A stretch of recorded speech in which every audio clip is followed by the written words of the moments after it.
YouTube जो internet का एक हिस्सा है, वो लगभग 2 दशक से हमारे लिए लंबी वीडियोस के लिए जाता है।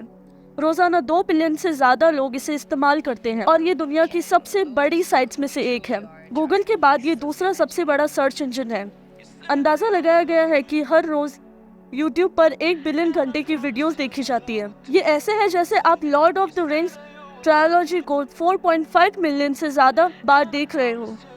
यूट्यूब ने सालों में कई बदलाव देखे हैं, जैसे रैंडम वायरल वीडियोस से लेकर व्लॉगर्स, प्रैंक्स और अब ज्यादा प्रोफेशनल कंटेंट तक। आज के व्यूअर्स के लिए ये एक फ्री सोर्स है न्यूज, इंफॉर्मेशन और एंटरटेनमेंट का। लेकिन इस प्लेटफॉर्म को बढ़ाने वाले लोगों के बारे में हम कम ही सोचते हैं। सुसन वोजस्की, जो यूट्यूब की सीईओ थी 2040 से, उन्होंने इस प्लेटफॉर्म की विशाल वृद्धि और सफलता में महत्वपूर्ण भूमिका निभाई है। लेकिन हाल ही में उन्होंने अपनी पोस्ट छोड़ दी। उसकी जगह नील मोहन ने ली, जो 2015 से यूट्यूब का चीफ प्रोडक्ट ऑफिसर था। तो क्या सुसन वोजस्की, जो टेक इंडस्ट्री के सबसे प्रभावशाली महिलाओं में से एक है, अचानक से छोड़ने का फैसला क्यों लिया? उनका यूट्यूब पर क्या विरासत है और नील मोहन कौन है? क्या यूट्यूब उनके राज में अलग दिशा ले लेगा? चलिए देखते हैं। सुसन वोजस्की का गूगल से कनेक्शन उनका यूट्यूब सीईओ बनने से पहले ही था। 1998 में उन्होंने अपने गैरेज को लैरी पेज और सर्गी ब्रिन को किराए पर दे दिया था, तो गूगल के 2 को-फाउंडर्स थे। उस समय वो इंटेल में मार्केट मैनेजर की हैसियत से काम कर रही, लेकिन इन दोनों स्टैनफोर्ड ग्रेजुएट्स के प्रोजेक्ट से बहुत प्रभावित थे। सिर्फ 1 साल बाद उन्होंने अपनी इंटेल की नौकरी छोड़ दी और गूगल ज्वाइन कर लिया, जहाँ वो 16th एम्प्लॉय थी। उनका पहला चैलेंज था गूगल सर्च इंजन से रेवेन्यू जनरेट करना, बिना यूजर एक्सपीरियंस को कॉम्प्रोमाइज किए। उन्होंने एडवर्ड्स का आइडिया सोचा, जो एडवर्टाइजर्स को उनके प्रोडक्ट्स या सर्विस से रिलेटेड कीवर्ड्स पर बिड करने की अनुमति देता था और रेलेवेंट सर्च पेजेस पर टेक्स्ट ओनली एड्स दिखाता था। एडवर्ड्स 2000 में लॉन्च हुआ और ये गूगल का मुख्य इनकम सोर्सेज में से एक बन गया।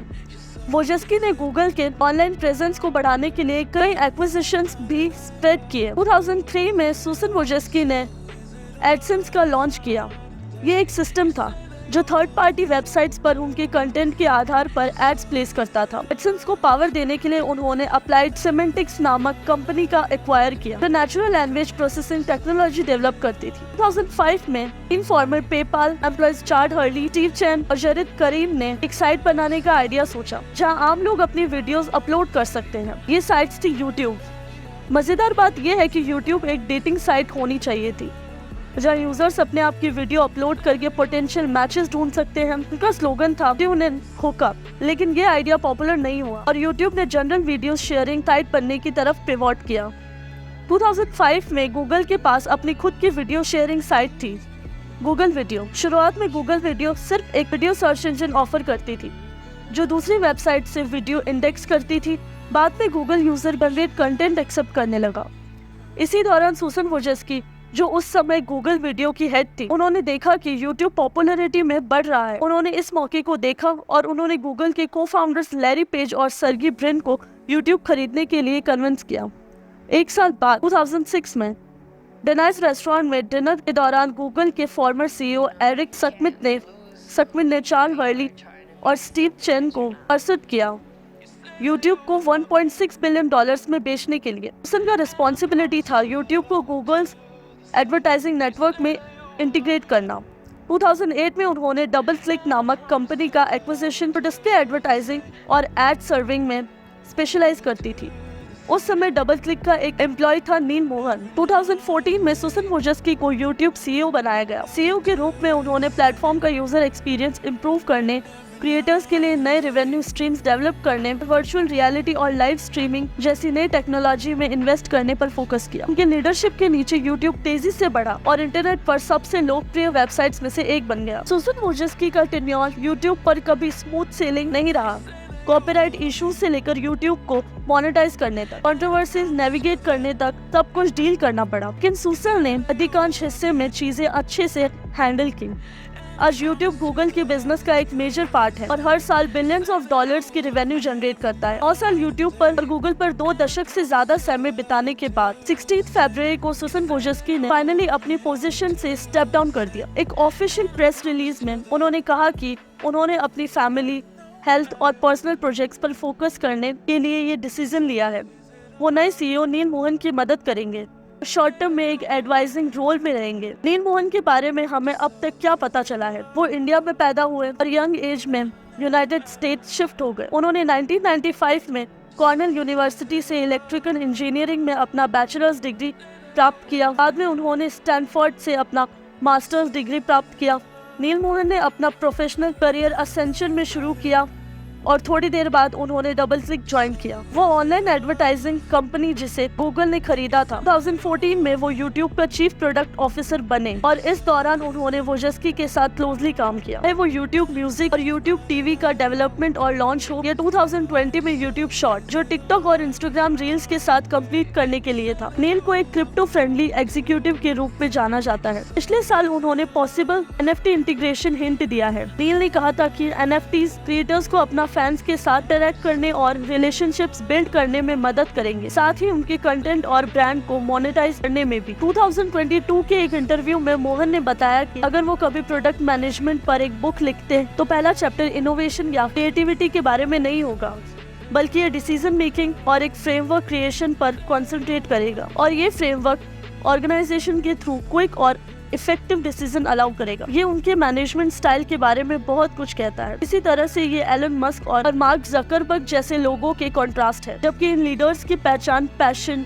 क्रिएटिविटी और चाव्स हो सकती है। मोहन का अप्रोच प्रोसेस के बारे में है, समय अंततः बताएगा, लेकिन अभी के लिए लगता है कि गूगल के अंदर लोग चेंज से खुश हैं। अब 49 इयर्स के नील मोहन गूगल के लिए एक बहुत ही टर्बुलेंट टाइम के दौरान यूट्यूब का हेलमेट ले रहे हैं। गूगल ट्रेमेंडस प्रेशर फेस कर रहा है। कंपनी का इंटरनल मोरल काफी लो है क्योंकि हाल ही में 2000 जॉब स्लैश की गई है। इन्फ्लेशन और सेंट्रल बैंक से राइजिंग इंटरेस्ट रेट्स की वजह से funding across the board down है और डिजिटल एड मार्केट स्ट्रगल कर रहा है। ब्रांड्स अपना मार्केटिंग बजट कट करने का पहला काम करते हैं और इसने पिछले 2 क्वार्टर्स में यूट्यूब रेवेन्यू में ड्रॉप ला दिया है। गूगल अपने में कैश काउ सर्च को चिपकाने वाला AI चैट सिस्टम के साथ एक शॉर्ट बैटल में है, लेकिन YouTube की बात करें तो रिसेंट ईयर्स में प्लेटफॉर्म ने दूसरे से कंपटीशन फेस किया है, खास करके ByteDance mainly by monetizing the forms of content. YouTube currently shorts में ट्रैक्शन गेन करने की कोशिश कर रहा है, लेकिन ये सिर्फ ट्रेंड फॉलो कर रहा है, इनोवेट नहीं कर रहा है। ऐसे इश्यूज डील करना कोई इजी फीट नहीं है और कंपनी जानती है कि उन्हें केयरफुली ट्रीट करना होगा। नए CEO के रूप में कंसाइडरिंग एवरीथिंग उनके पास काम कट आउट है, तो YouTube का नया डायरेक्शन क्या होगा? मोहन ने 2023 में अपने गोल्स रिवील किए हैं एक फर्स्ट लेटर के थ्रू YouTube कम्युनिटी को। कुछ हाइलाइट्स इंक्लूड जनरेटिव AI से लेकर चैट GPT तक, DALL-E 2 और Microsoft AI powered search engine Bing तक, ये सब ने वर्ल्ड को स्टॉर्म लेकर लिया है। इसलिए कोई सरप्राइज नहीं है कि YouTube इस बैंडवैगन पर जंप करने वाला है। मोहन ने बताया कि वो जनरेटिव AI की पोटेंशियल एक्सप्लोर करने के लिए एगर है। उन्होंने कुछ नए प्रोडक्ट फीचर्स के बारे में भी हिंट दिया यूट्यूब पर। उन्होंने हिंट दिया कि शॉर्ट्स जल्द ही एडवांस एडिटिंग टूल्स पर एक्सपेंडेड म्यूजिक सिलेक्शंस के साथ आएंगे। Sports fans expanded selection of live events को एक्सपेक्ट कर सकते हैं यूट्यूब टीवी पर, और podcasting will become a major focus without YouTube music. 2011 में ट्विटर ने नील मोहन को रिक्रूट करने की कोशिश की अपनी प्रोडक्ट लाइनअप इंप्रूव करने के लिए, लेकिन गूगल ने उन्हें रिटेन करने के लिए $100 मिलियन इन स्टॉक्स ऑप्शन का ऑफर दिया था। गूगल प्रोबेबली उनमें पोटेंशियल देख चुका था अर्ली ऑन, और अब वो यूट्यूब के CEO हैं नील मोहन, जो कि फ्लैशली टाइप नहीं है। उनका प्रोसेस पर इन्फोसिस लीडरशिप का प्रोवन ट्रैक रिकॉर्डेड उन्हें कंपनी को आने वाले चैलेंजेस के थ्रू लीड करने के लिए एक सॉलिड चॉइस बना सकता है। कम से कम यही गूगल्स अपर मैनेजमेंट मानता है। तो कंक्लूजन के तौर पर एक व्यूअर के फेलो क्रिएटर के रूप में क्या आप सोचते हैं, आप एंग्जीज है देखने के लिए कि ये सब कैसे पुट आउट होगा उनके रीजन के नीचे? क्या नील ऐसी जैन कंपनी को लीड करने के लिए सही व्यक्ति है? क्या YouTube अपने mantle as a innovator reclaim कर सकता है, या फिर वो सिर्फ न्यू रिवाइल्स और ट्रेंड्स के साथ अप रहने की कोशिश में पीछे रह जाएगा? अगर आप और अधिक कोल्ड फ्यूजन देखना चाहते हैं तो मैंने आईपॉड की हिडन हिस्ट्री पर एक एपिसोड किया है। क्या आपको पता था कि ये सिर्फ कुछ महीनों में मैन्युफैक्चर किया गया था और लीगली एप्पल आईपॉड का इन्वेंटर नहीं है? अगर आप इसे अभी देखना चाहते हैं तो आप स्ट्रीमिंग प्लेटफॉर्म पर नेबुला पर जा सकते हैं। नेबुला एक स्ट्रीमिंग प्लेटफॉर्म है जो क्रिएटर्स ने क्रिएटर्स के लिए बनाया है। वहाँ पर मुझे डिमोनेटाइजेशन या एल्गोरिथम के बारे में चिंता करने की जरूरत नहीं होती। तो मैं कंटेंट के साथ एक्सपेरिमेंट कर सकता हूँ। और सबसे अच्छी बात यह है कि ये एड फ्री है। Nebula features YouTube best educational content creators जैसे Real Engineering, Real Life Lore, Polymatter और हाफ एज इंटरेस्टिंग। अगर आप नीचे दिए गए लिंक से साइन अप करते हैं तो आप मुझे डायरेक्टली सपोर्ट कर सकते हैं और नेबुला क्लासेस दोनों को 40% ऑफ एनुअल प्लान पर पा सकते हैं, जो सिर्फ $2.50 पर मंथ होता है। तो बस इतना ही मुझसे। Thanks for watching. मेरा नाम डिगोगो है और आप कोल्ड फ्यूजन देख रहे हैं और मैं जल्द ही अगले एपिसोड के लिए आपसे फिर मिलूंगा। Cheers guys, have a good one.